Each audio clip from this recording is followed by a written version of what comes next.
Welcome to This Explainer. We're about to completely shatter your preconceived notions about one of nature's most iconic animals. You know the one, the flat face, those giant, eerie eyes, the perfectly silent flight. Owls are so striking, they've rightfully earned a revered place in folklore all around the globe. But the familiar bird you're picturing in your head right now? Yeah, that's just a tiny, highly specialized fragment of an absolutely wild evolutionary story. So, what if the undisputed masters of the night sky were actually once the towering, flightless terrors of the day? Okay, let's dive right into this evolutionary mystery. We're going to travel back millions of years to uncover some truly bizarre twists in the owl family tree that will absolutely change how you see these birds forever. Seriously, we're talking giant apex predators, daytime hunters, and literal monsters that stalk their prey on foot. Part 1. Modern night hunters, masters of the dark. Now, before we get into the weirdness of the past, we really need to look at the extreme evolutionary costs of being a modern nocturnal hunter.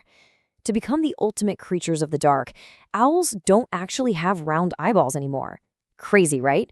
In order to gather as much light as humanly or avianly possible out of their pitch-black habitats, their eyes elongated into rigid tubes. And because those tube-shaped eyes are effectively locked in place inside their skulls, owls can't just dart their eyes around to look at something like we do. To adapt to this, they evolved the ability to rotate their necks a staggering 270 degrees. That is literally twice as much as a human. It's a drastic specialization, all just to survive in the dark ecosystems of the night. Part 2. The first giant owls, a prehistoric subversion. Just as you're settling into the idea of the owl as this master of the night, the fossil record comes along and pulls the rug right out from under us. Turns out, owls are actually one of the oldest birds of prey on the planet. They date all the way back to 61 million years ago, right after the non-avian dinosaurs went extinct. By 55 million years ago, we meet Primopidnyx, basically the first owl, and it's hunting in massive, dense Wyoming jungles long before modern eagles or hawks even existed. The sheer juxtaposition here between ancient and modern owls is wild. Modern owls have equal-sized toes. They use their feet just to hold small prey while their beaks make the lethal kill, kind of like falcons do. But the massive ancient Primoptynx, which was about the size of a modern snowy owl, had enlarged first and second toes. It didn't just hold its prey, it killed with a lethal death grip using its massive feet, exactly like modern hawks and eagles do today. So what was actually on the menu for this ancient eagle-like owl? Well, today hawks and eagles commonly hunt rabbits, but 55 million years ago, there were 0 rabbits in North America. Instead, these early jungles were filled with some very strange creatures, meaning this giant owl was swooping down to feast on ancient rabbit-sized primates and the tiny ancestors of the horse. Just picture that for a second. Part 3. When owls ruled daylight. The sunshade discovery. Because that incredible Primoptenyx fossil was unfortunately missing its head, scientists weren't completely sure if it was nocturnal. And, it's entirely natural for us to assume it hunted in the dark like modern owls do. After all, we instinctively associate owls with moonlight and shadows, right?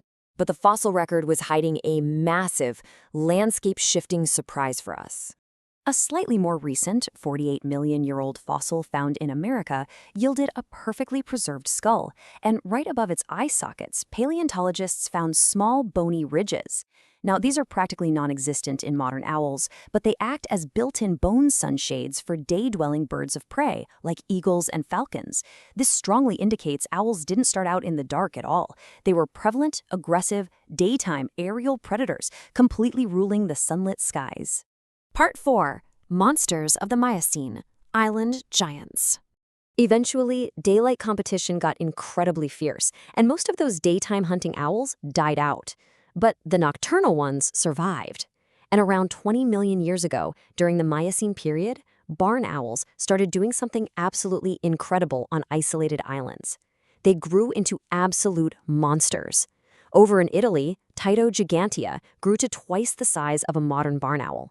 And in the Bahamas, Tyto pollens became the size of a large eagle.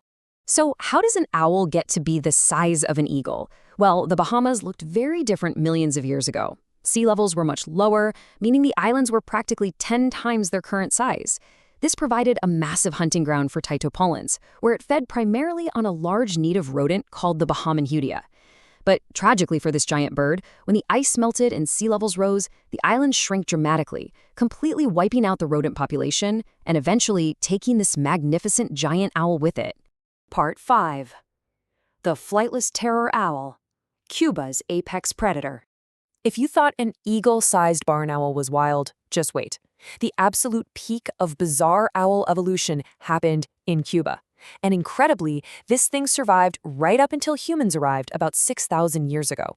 When paleontologists first discovered this fossil with incredibly long, strong legs and massive crushing talons, they didn't even think it was an owl. They initially mistook it for a member of the terror birds. You know, that group of giant dinosaur-like flightless birds from South America, before realizing it was actually a towering owl they aptly named Ornimegalonyx. The evolutionary logic of this island gigantism is just crazy. Step 1. Owl ancestors arrive on a small island like Cuba with 0 large mammalian predators. No wolves, no big cats. Step 2. With the apex predator job wide open, the owl grows to over 1 meter tall to hunt the local prey, which just so happened to be pig-sized ground sloths. Step 3, because it was so big, so dominant, and hunting heavy sloths on the ground, its sternum actually shrank. It lost those massive flight muscles entirely and became a towering, mostly terrestrial predator, literally running down its prey. You see, evolution is never a straight line. The highly specialized silent night hunters we see today with their 2 eyes and 270-degree necks, they aren't the blueprint of what an owl has always been. They're simply the surviving remnants of a terrifying, daytime hunting, terrestrial stalking lineage that used to rule the ancient skies and island floors. And knowing that, it really makes you wonder, what other prehistoric secrets and ancient monsters are hiding in the DNA of the wildlife we think we know so well today? Thanks for joining me on this explainer, and as always, keep questioning what you think you know.